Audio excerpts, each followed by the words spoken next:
மீனாட்சி.com அலமூஸ் kitchen. இன்றைய special செட்டிநாட்டு Ugra. செய்முறைக்கு தேவையான பொருட்கள்: 100 கிராம் அரை அழாக்கு பாசிப்பருப்பு, 100 கிராமில் அரிசி 75 கிராம், ரவை 25 கிராம், 250 கிராம் மண்டை வெல்லம் நன்றாக சீவியது, முந்திரி திராட்சை தேவையான அளவு, ஏலக்காய் 3 அதை நான் தூள் பண்ணி வச்சுருக்கேன், தேங்காய் 1 மூடி துருவியது, எண்ணெய் 5 டேபிள் ஸ்பூன், நெய் அரை கப்பு. பாசிப்பருப்பை பொன்னிறமாக ரொம்ப செவக்கக்கூடாது, பச்சை வாசம் போகிற மாதிரி வறுத்து எடுத்துக்கணும். பாசிப்பருப்பு வேக வைக்கும்போது நன்றாக மலர வேக வச்சுக்கணும். இப்படி தொட்டு பார்த்தா பூக்க அமுங்கி இருக்கணும், நறுக்குன்னு இருக்கக்கூடாது. கொஞ்சம் ரொம்ப வெந்தாலும் ரொம்ப குழஞ்சாலும் நல்லா இருக்காது, ரொம்ப வேகாமல் இருந்தாலும் நல்லா இருக்காது. இந்த பதத்தில் பாசிப்பருப்பு வேக வச்சு எடுத்துக்கணும். முதல்ல முந்திரி பருப்பை நெய்யில் வறுத்து எடுத்துக்கிறோம். முந்திரியும் திராட்சையும் நெய்யில் வறுத்து எடுத்துக்கிறோம்.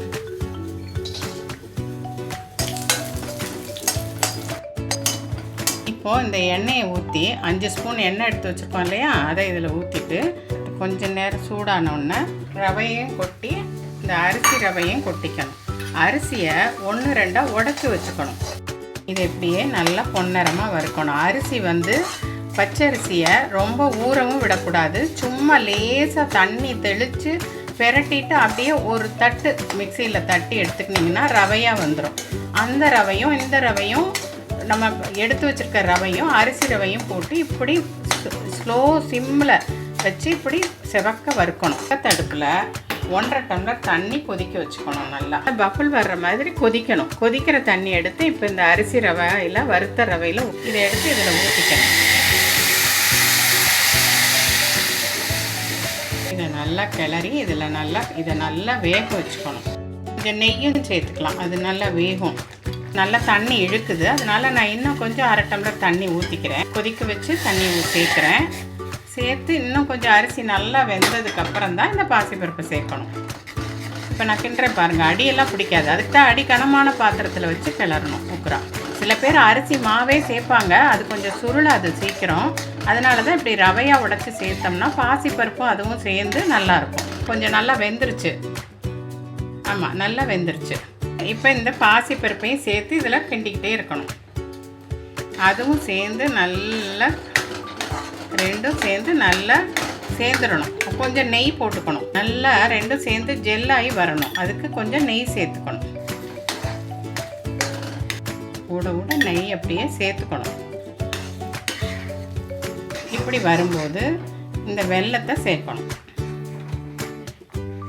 வெல்லத்தை சேர்த்துட்டு வெல்லம் நான் நல்ல வெல்லங்கிறதுனால நான் பாகு இல்லாமல் அப்படியே சீவி போட்டிருக்கேன்.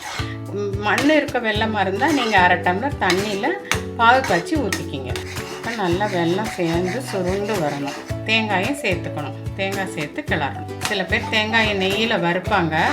இதுலேயே நமக்கு நல்ல மணமாக சேர்ந்துடும்.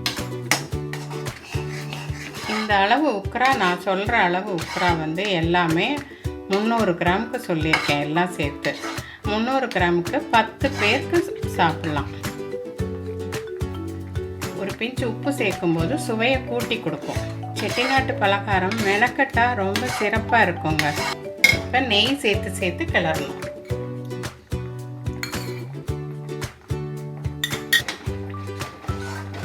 நல்லா சுருளை சிம்மில் வச்சு கிளறிக்கிட்டே இருக்கணும். இந்த ஏலக்காய் தூள் பண்ணி வச்சுருக்கோம் இல்லையா, அதையும் சேர்த்துக்கலாம். பருப்பு திராட்சை வறுத்ததையும் சேர்த்து கிளறணும். கிளறையில் நல்லா சுருண்டு வரணும். அந்த சூட்டுக்கு நல்லா இறுகி வந்த உடனே கரண்டி போட்டு எடுத்து வச்சா அப்படியே அல்வா மாதிரி வரும். இருக்க நெய்யும் மீத நெய்யும் ஊற்றுறேன்.